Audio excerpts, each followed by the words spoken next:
Bueno, buenas tardes. Mi nombre es Tatiana Alvarado Guerrero. Voy en séptimo semestre de la materia de Historia de Colombia 1 y el día de hoy vengo a hablarles sobre un artículo muy interesante, artículo de Luis Erwin Prado Arellano, llamada La Guerra de los Supremos, que de 1839 a 1842. Para pues contextualizar un poco sobre quién fue el autor que lo escribió, fue un colombiano licenciado en Historia de la Universidad del Valle y hace una maestría en Historia. Él nos habla de una nueva historia, interesada por un nuevo coto de casa. Entonces lo que se hace es dar un nuevo paradigma y estudio sobre la guerra civil de los supremos ocurrida pues acá en Colombia en el siglo XIX. Bueno, en sí la Guerra de los Civiles fue una confrontación interna iniciada en el extremo sur del país en julio de 1839. Esta iba pues en contra del gobierno central porque pues este decretaba el cierre de 4 conventos. Todo inicia por un fin religioso en Pasto, pero pues rápidamente no se volvió una guerra política y social que se extendió por todo el país. Pues ya esto adentrándose a problemas sociales, la guerra en sí se vuelve como una excusa, pues porque andaban en tiempos de crisis, aunque no directamente era violencia en que la gente buscaba cambiar o reemplazar el sistema que ya no les servía. Entonces, todo inicia con un fin religioso, pero el fin era más profundo. Era ir en contra del gobierno central porque no estaba funcionando. Bueno, hablando de la Guerra de los Supremos, esta inicia en sí por un padre que impulsó esta rebelión llamado Francisco de la Villota, que pues inició el levantamiento en el 39. ¿Por qué? Porque el gobierno mandó a cerrar el convento de los dominicos. Entonces, lo que hace el padre es convencer al pueblo de pelear por temas religiosos.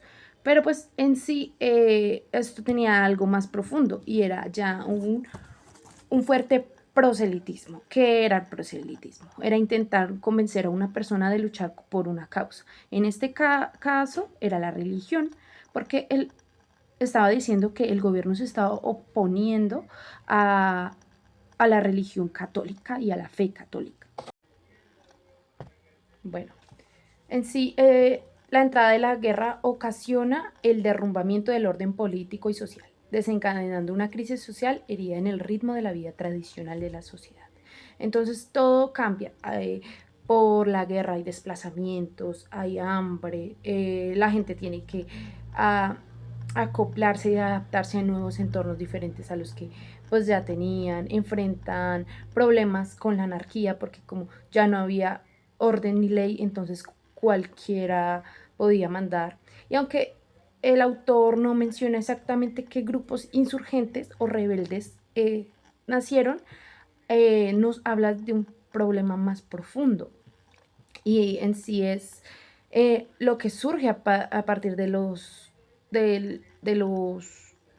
grupos insurgentes o rebeldes, que pues se llamaban y se autodenominaban los supremos. Y fueron demasiados grupos donde se imponía el control y la ley por parte de ellos, pero muchas veces en desorden.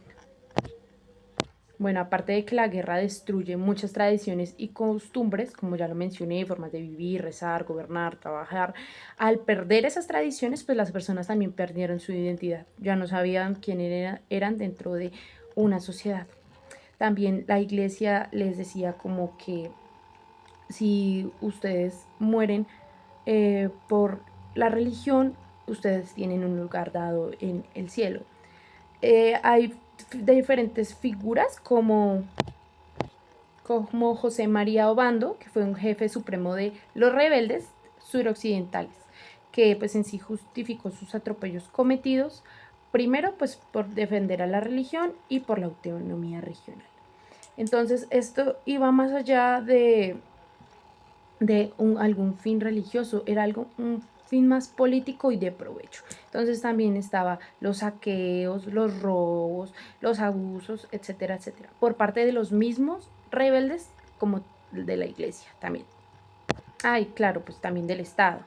Sin embargo, pues algún aspecto positivo que el autor alcanza a destacar y es pues el florecimiento de la diversidad de las perspectivas políticas. Sin embargo, pues se veía opacado por el pro proselitismo, pues por los fines individuales que tenían cada uno. Mencionan a José Ignacio de Márquez, que pues en ese entonces era el presidente que en realidad manejaba las provincias como Payán, Pasto, Cauca, Antioquia y el Socorro, pero en realidad las tenía de manera aislada. Entonces, estas provincias se sentían abandonadas y maltratadas por el poder central. Por eso ellos se declaran federadas, federalistas, es decir, unidas entre sí, pero independientes del gobierno nacional, porque querían manejar sus asuntos políticos, económicos y militares. En realidad hay un problema más que el poco control estatal, hay más bien una vaina de unificarse a ellos, saliéndose en cuanto al contexto, porque el, el presidente en ese entonces no los acogía y ellos se sentían excluidos. Bueno, ya a modo de conclusión, pues quiero decir que pues la guerra de los supremos no fue solo una pelea entre militares o políticos o gente del común, también fue una crisis profunda pues de orden social donde pues la gente del común por primera vez se levantó, se armó y participó activamente en la historia. Sin embargo, aunque entendían por qué se estaba luchando, por qué causas reales. Luis Erwin Prado nos invita pues a mirar que esta guerra no es solo un hecho militar, es un momento donde pues también se rompieron todas las jerarquías como estábamos organizados y pues se perdieron todos los controles sociales y por eso emergen nuevas identidades y conflictos dentro del mismo pueblo. A causa del poco poder estatal que se tenía, el poco manejo, el poco control, florecen otros ideales políticos, sin embargo, pues se ven opacados por los mismos intereses de poder de ellos mismos. Eso es todo, muchas gracias.